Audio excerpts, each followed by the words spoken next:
اعوذ باللہ من الشیطان الرجیم، بسم اللہ الرحمن الرحیم۔ آج کا درس سورہ بقرہ کی آیت نمبر 50، 51، 52 اور 53 پر مشتمل ہے۔ سب سے پہلے ترجمہ دیکھیے۔ وَإِذْ فَرَقْنَا، اور جب ہم نے پھاڑ دیا، بکم تمہاری وجہ سے، تمہاری خاطر، البحر دریا کو، فَأَنْجَيْنَاكُمْ پھر بچا لیا ہم نے تم سب کو، وَأَغْرَقْنَا اور ڈبو دیا، غرق کر دیا ہم نے، آل فرعون فرعون کے لوگوں کو یا فرعونیوں کو، وَأَنْتُمْ تَنْظُرُونَ اور اس وقت تم دیکھ رہے تھے، نظارہ کر رہے تھے۔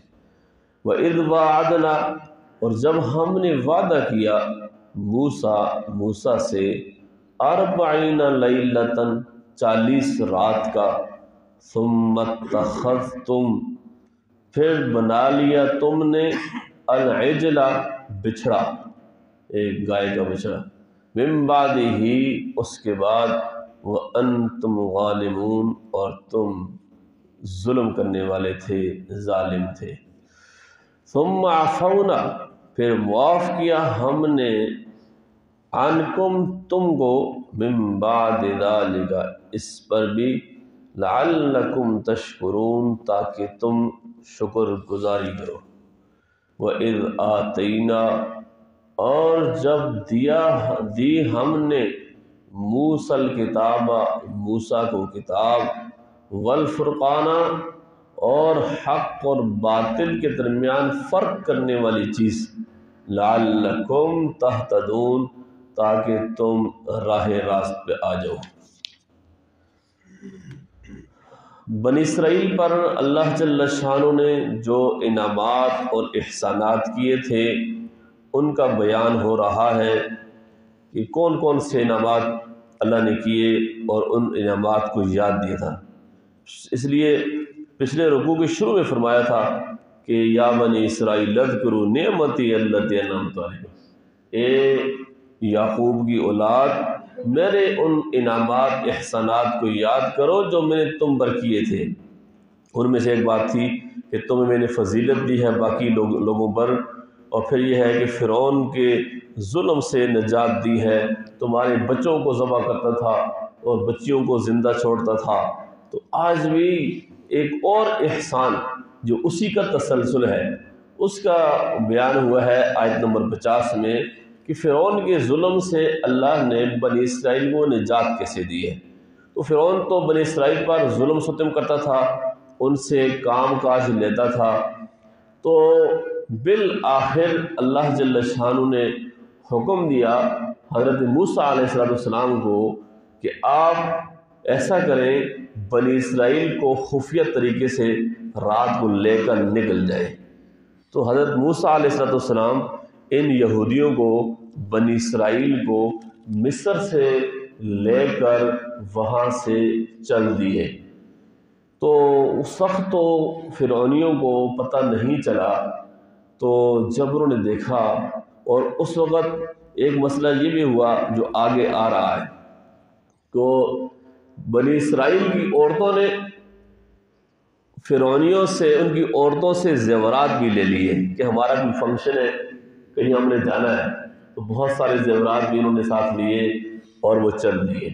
تو اس طرح جب وہ چلے گئے تو آگے دریا گیا، اب پیچھے فرعون پتہ لگ گیا کہ یہ لوگ تو چلے گئے، بھاگ گئے یہاں سے، تو فرعون اپنے لاؤ لشکر سمیت وہ ان کے پیچھے نکل پڑا۔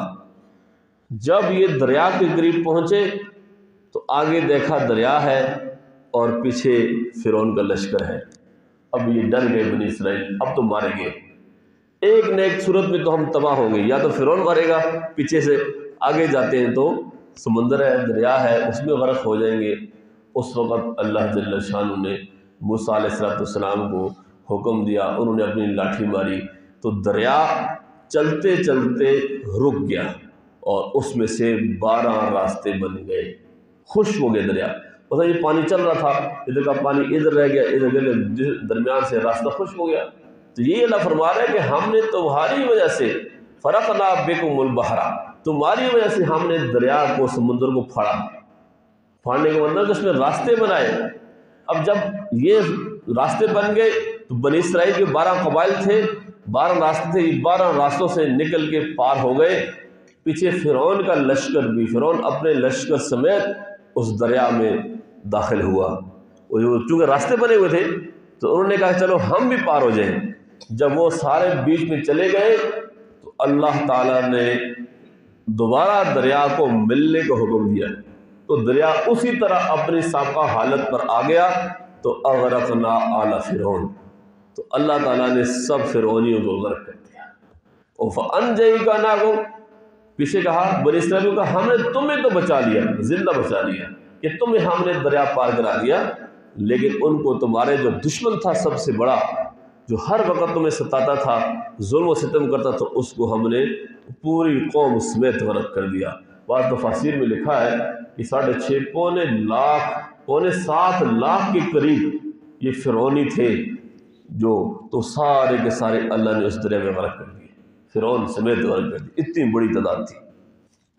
اور فرمایا کہ وَأَنْتُمْ تَنْظُرُونَ، اے بنی اسرائیل اس وقت تم یہ نظارہ دیکھ رہے تھے، یہ تمہارے سامنے ہوا ہے، کوئی الگ چھپی ہوئی کہانی نہیں ہے کہ کسی نے کوئی قصہ بیان کیا ہو، یہ تمہاری آنکھوں کے سامنے یہ سارا منظر ہوا ہے.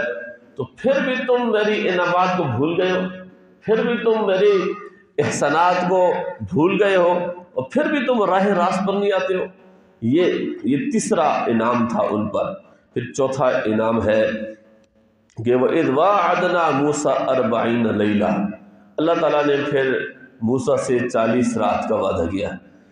یہ اس کا پس منظر یہ ہے کہ جب بنی اسرائیل کے سامنے فرعون غرق ہو گیا اور بعض روایات کے مطابق واپس بنی اسرائیل مصر میں آ گئے، وہاں ٹھہر گئے، تو پھر بنی اسرائیل نے موسیٰ علیہ السلام سے خود عرض کیا کہ اب ہمارا کوئی دشمن نہیں ہے، ہم بالکل مطمئن ہیں، اچھی زندگی گزار رہے ہیں، تو ہمارے لیے کوئی نہ کوئی شریعت مقرر ہو، ہمارے لیے کوئی دستور العمل ہونا چاہیے، تو اس کے مطابق ہم زندگی گزاریں.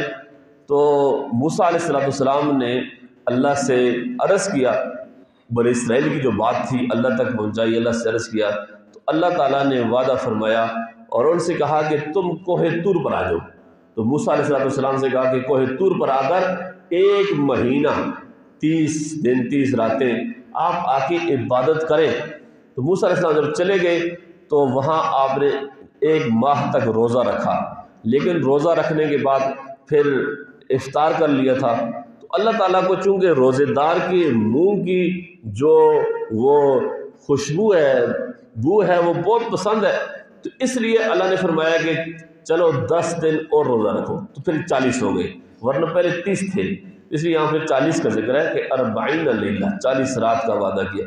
جب 40 دن انہوں نے وہاں پہ گزارے، روزہ رکھا، تو اس کے بعد پھر اللہ جل شانہ نے حضرت موسیٰ علیہ السلام کو وہاں پہ کتاب دی. لیکن جب موسیٰ علیہ السلام وہاں پہ تھے تو پیچھے کیا ہوا؟ ثم اتخذتم العجل من بعدہ، پھر تم نے ایک بچھڑا بنایا. تو یہ بچھڑا یہ تھا کہ وہ جو زیورات بنی اسرائیل کی عورتیں وہ لے کے گئی تھی تو وہ تو غرق ہو گئے فرعونی، تو پیچھے وہ جو زیورات بچے تھے ان زیورات کو، سونے چاندی کو پگھلا کر سامری نے، اس کا ذکر آئے گا 16 پارے سورۃ طٰہٰ میں، تو سامری نے ان زیورات کو پگھلا کر اس سے ایک بچھڑا بنایا. اور وہ مٹی جو حضرت جبرائیل علیہ السلام کے گھوڑے کے قدموں کے نیچے تھی، جب وہ فرعون کو غرق کرنے کے لیے آئے نا، تو اس وقت وہ مٹی سامری نے اٹھائی تھی.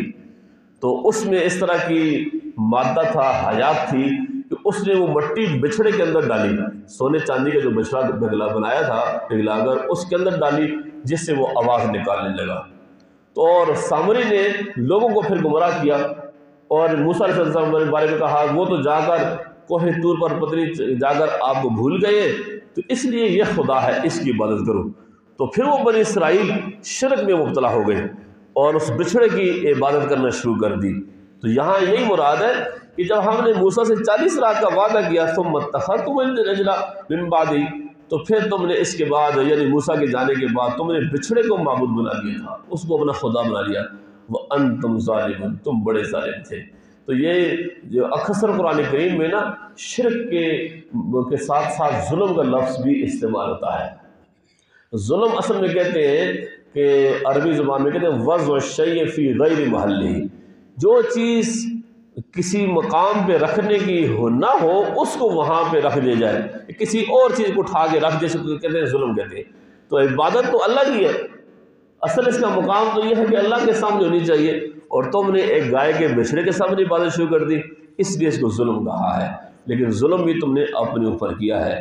تو یہ اللہ جل شانہ نے فرمایا، تو یہ شرک تھا صریح، پھر اس کی ان کو سزا بھی ملی ہے، اگلی آیتوں میں آ رہا ہے، کل کے درس میں آئے گا۔ ثم عفو، کہ پھر سزا کیسے ملی، ثم عفونا عنکم من بعد ذلک، پھر اللہ فرماتے ہیں کہ ہم نے اتنا بڑا تمہارا جرم تھا شرک، اس کو بھی ہم نے معاف کر دیا، تمہاری توبہ ہم نے قبول کی ہے، لعلکم تشکرون، تاکہ تم شکر گزار بن جاؤ۔ تو یہ مختلف مقامات میں ان پر احسانات کا ذکر ہے، اور پھر ایک احسان اور یہ ہے کہ وَإِذْ آتَيْنَا مُوسَى الْكِتَابَ، اور اس وقت کو یاد کرو جب ہم نے موسیٰ کو کتاب دی، مراد اس سے تورات ہے۔ وہ جب گئے تھے نا کوہ طور پر، تو وہاں اللہ نے ان کو تورات دی، والفرقان، اور فرقان مانا فرق کرنے والی چیز، حق اور باطل کو کے درمیان فرق کرنے والی چیز، حق اور باطل کو جدا کرنے والی چیز، وہ بھی ہم نے دی ہے۔ اس سے کیا مراد ہے فرقان سے؟ ایک تفسیر تو یہ ہے کہ اس سے خود تورات ہی مراد ہے، کہ کتاب کے بعد فرقان یہ کسی کتاب کی تفسیر ہے، تو یعنی یہ کہ تورات میں یہ سب چیزیں الگ الگ بیان ہوئی ہیں، یہ حق ہے، یہ باطل ہے، یہ شریعت کے احکامات ہیں، یہ شرک ہے، یہ فلاں چیز ہے، یہ سب تو یا یہ مراد ہے، یا اس سے احکام شرعیہ جو اعتقادی اور جن سے عملی اختلافات کا فیصلہ ہوتا ہے وہ مراد ہے، یا پھر اس سے وہ معجزات، موسیٰ علیہ السلام کو جو اللہ نے معجزہ دیا تھا نا، ایک ید بیضاء کا معجزہ تھا، ہاتھ ان کا چمک جاتا تھا، اس کا ذکر بھی آئے گا، اور دوسرا ان کو عصا، وہ جب نیچے پھینکتے تھے تو وہ ایک بڑا اژدہا بن جاتا تھا، تو یا اس فرقان سے وہ مراد ہے۔ تو ہم نے موسیٰ کو کتاب بھی دی اور حق اور باطل کے درمیان فرق کرنے والی چیز بھی دی ہے، سب کا مقصد کیا تھا؟ لعلکم تہتدون، تاکہ تم سیدھے راستے پر آ جاؤ، راہ راست پر آ جاؤ، اور ہدایت اپنانے والے بن جاؤ۔ یہ سارے انعامات کا ذکر ہے اللہ جل شانہ نے جو بنی اسرائیل کو دیا تھا، لیکن بنی اسرائیل ایک سرکش قسم کی قوم تھی، آج بھی یہ سب سے زیادہ فسادی قوم ہے دنیا میں، یہودی، یہ جو اسرائیل ہے پوری دنیا میں فساد مچایا ہوا ہے۔ تو ان سب چیزیں ان کو اللہ نے دی، پھر بھی یہ باز نہیں آئے۔ اگلی آیتوں میں دیکھیں گے کہ انہوں نے اللہ جل شانہ سے کیسے کیسے عجیب قسم کے مطالبات کیے ہیں، تو ہمارا طرز عمل بھی آج وہ ان سے ذرا مختلف نہیں ہے، کیونکہ ہم بھی اللہ کے ساری نعمتیں، احسانات وہ کھاتے ہیں، وہ سب چیزیں استعمال کرتے ہیں، اور پھر اللہ کے سامنے ہم کس طرح کھل کے نافرمانی کرتے ہیں۔ اب مسلمان وہ کام کرتے ہیں، اسلامی جمہوریہ پاکستان کے اندر وہ کام ہوتے ہیں کہ انسان دنگ رہ جاتا ہے۔ تو یہ ہمارا جو طرز عمل ہے یہ بھی ٹھیک نہیں ہے۔ اللہ تعالیٰ کے انعامات، احسانات کو بھولنا نہیں چاہیے، اور بلکہ شکر گزاری کرنی چاہیے۔ اللہ جل شانہ ہمیں سمجھ کر عمل کرنے کی توفیق نصیب فرمائے۔ وآخر دعوانا الحمدللہ۔